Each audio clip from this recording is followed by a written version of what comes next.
In the middle of the 14th century, people could go to sleep in good health and wake on the edge of death. A sudden fever would take hold without warning. Painful, dark swellings formed beneath the arms and along the neck. Within days, sometimes within hours, entire households were erased. Church bells rang so constantly that many cities stopped counting their dead. Graveyards overflowed. Streets fell quiet. And across Europe, one terrifying thought echoed in every mind. Was this the end of the world? What no one understood at the time was that humanity was witnessing the deadliest pandemic in recorded history, a catastrophe that would claim up to half of Europe's population and permanently alter the course of civilization. This was the Black Death, and once it began, there was no refuge from it. To grasp the scale of the disaster, we have to look at the world that existed just before it.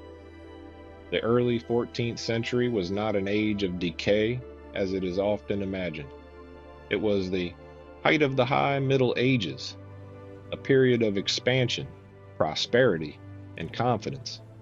Europe's population had surged dramatically after generations of favorable climate during what historians call the medieval warm period.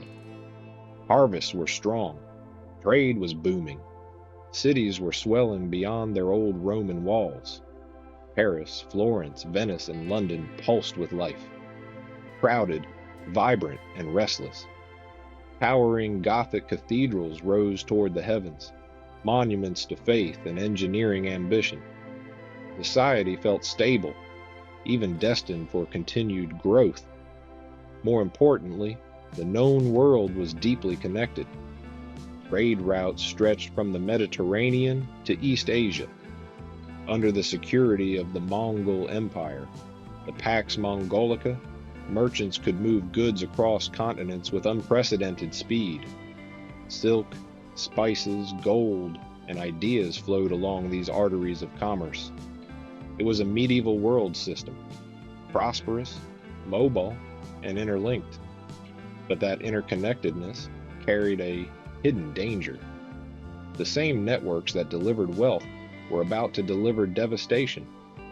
The origin of the plague lay far from Europe, in the vast grasslands of Central Asia, likely near modern Kyrgyzstan or northern China. There, an ancient bacterium, Yersinia pestis, lived among wild rodent populations such as marmots and ground squirrels. For centuries, it remained contained within this ecological niche. Then, in the 1330s, environmental disruption, possibly cycles of drought followed by heavy rains, destabilized the rodent habitats. Starving populations migrated closer to human settlements. Their fleas carried the bacterium with them. The boundary between animal disease and human infection collapsed. The first outbreaks likely occurred along Silk Road trading posts. Victims developed raging fevers, vomiting, and the swollen lymph nodes, buboes, that defined the disease. News traveled slowly, but rumors of catastrophe moved faster than caravans. By the early 1340s, whispers of entire regions depopulated by pestilence reached Mediterranean ears. Europeans heard these stories with distant horror, assuming such disasters belonged to far-off lands. They had no concept of bacteria or contagion. They did not realize that the goods arriving in their markets had traveled the same roads as the invisible killer.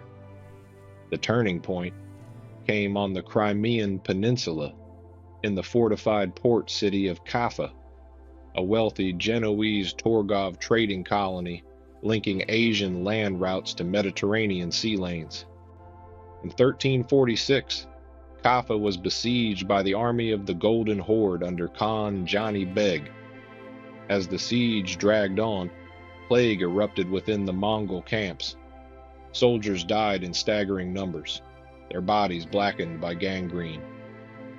Facing defeat, the Mongol forces made a grim decision. Using trebuchets, They hurled plague-infected corpses over the city walls. The defenders watched in horror as diseased bodies rained down into streets and marketplaces. Whether fully intentional biological warfare or desperate improvisation, the result was catastrophic.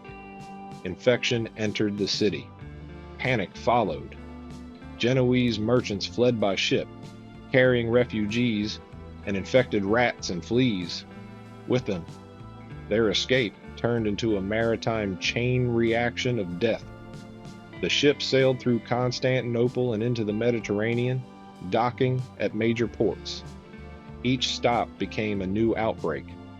When vessels reached Messina in Sicily, dock workers found crews dead or dying, bodies rotting on deck. Authorities ordered the ships expelled, but it was too late. Rats had already disembarked. Within weeks, the city collapsed into chaos as infection spread. From there, the plague radiated outward. Genoa and Venice were struck. Marseille fell. Trade routes carried the disease inland along rivers and roads. Medieval cities were perfect incubators. Dense populations, narrow alleys, open sewage, and close human contact. When plague arrived, mortality exploded. It did not merely kill individuals, it shut down entire urban systems. Doctors were helpless. Without germ theory, they blamed corrupted air, planetary alignments, or divine punishment. Treatments, bloodletting, lancing buboes, burning herbs often worsened the suffering. As medicine failed, fear reshaped society. Families abandoned sick relatives. Homes were sealed with victims still inside. Commerce halted. Courts closed. Silence replaced the noise of daily life. Bodies accumulated faster than they could be buried. Mass graves, plague pits, were dug where corpses were stacked in layers. Religion struggled to provide answers. People crowded churches seeking salvation, inadvertently accelerating pneumonic transmission. When prayer failed, extreme movements emerged. Flagellant groups marched from town to town, whipping themselves publicly to atone for humanity's sins. Their processions spread hysteria and disease.